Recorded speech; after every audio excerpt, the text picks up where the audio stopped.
Pemirsa, kembali dalam Viral News bersama saya Saranita dan kami akan menyajikan informasi terkait isu bergabungnya Presiden Jokowi ke Partai Golkar. Elit Partai Golkar menyatakan akan memberikan posisi terhormat jika Presiden Jokowi benar bergabung dengan partainya. Posisi tersebut bisa saja menjadi ketua umum atau beberapa posisi jabatan lain di pucuk pimpinan partai. Hal tersebut dikatakan oleh Ketua Dewan Pembina Bapilu Golkar, Idrus Marham, pada Kamis 25 April 2024. Dia mengatakan Jokowi juga bisa diberi jabatan Dewan Pembina hingga Ketua Dewan Kehormatan. Perihal posisi Jokowi nantinya akan dengan mudah dibahas oleh para elit Golkar. Namun bagi Idrus, yang terpenting setiap elit di Partai Golkar nantinya bisa membagi posisi dan kekuatan masing-masing. Meski demikian, mantan Menteri Sosial RI itu menyebut Golkar merupakan partai yang terbuka untuk siapapun bergabung. Terlebih untuk seorang Presiden RI, Jokowi, yang sudah memiliki ikatan kebatinan dengan Partai Golkar.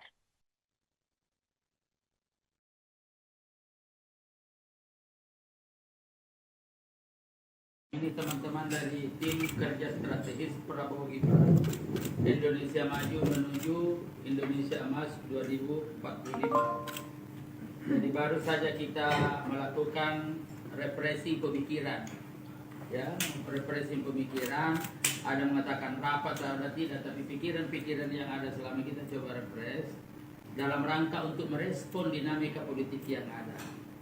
Nah, kalau kita melihat bagaimana dinamika politik yang ada, perkembangan terakhir adalah bagaimana pidato yang disampaikan oleh Pak Prabowo pada saat penetapan tanggal 24 kemarin di KPU. Kemudian ada ditindaklanjuti dengan pertemuan-pertemuan dan pimpinan partai politik. Ya, jadi ada Muhaimin, Pak, dari PKB, kemudian ada dari Nasdem.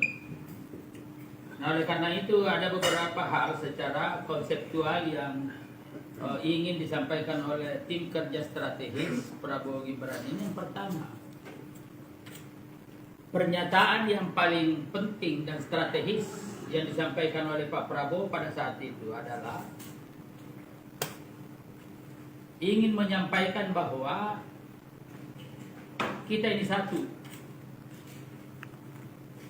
dan kesatuan itu sebagai pencerminan dari nilai-nilai kegotong royongan, nilai-nilai kekeluargaan.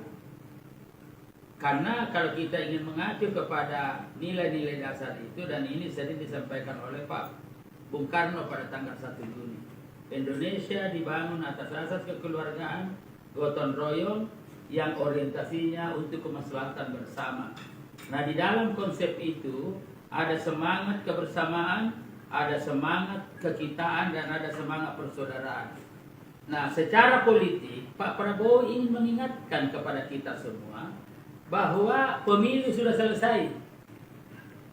Upaya-upaya yang menjadi hak teman-teman dari paslon 1, paslon 3 sudah dilaksanakan.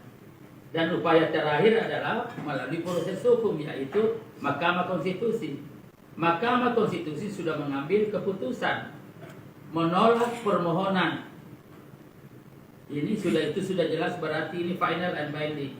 Nah, Pak Prabowo menyampaikan itu bahwa ingin secara politik mengatakan ini sudah selesai.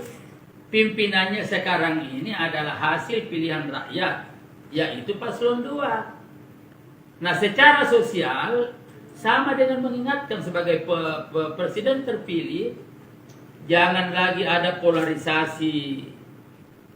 Jangan lagi bahwa ini adalah pimpinan, ini adalah pendukung, ini adalah pimpinan ini. Pak Prabowo mengatakan presiden terpilih adalah saya. Wakil presiden terpilih adalah Mas Gibran. Karena itu, maka kata Pak Prabowo, saya adalah pemimpin bangsa Indonesia. Tidak ada lagi pendukung 1, pendukung 2, pendukung 3, tapi ini adalah rakyat Indonesia. Karena saya adalah presiden terpilih, maka saya adalah pimpinannya. Jadi untuk menghilangkan polarisasi secara politik. Itu. Nah, kemudian apalagi pidato yang paling penting di situ? Yang paling penting adalah Pak Prabowo mengisyaratkan dalam rangka pembentukan format koalisi ke depan mengembangkan politik gagasan. Politik gagasan.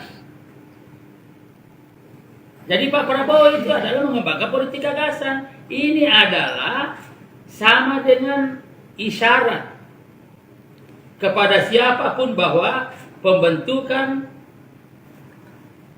kabinet saya nanti itu adalah mengacu pada politik gagasan. Artinya adalah mengedepankan ide dan gagasan sebagai instrumen sebagaimana tercermin dalam visi misinya ketika disampaikan dalam perdebatan-perdebatan yang ada.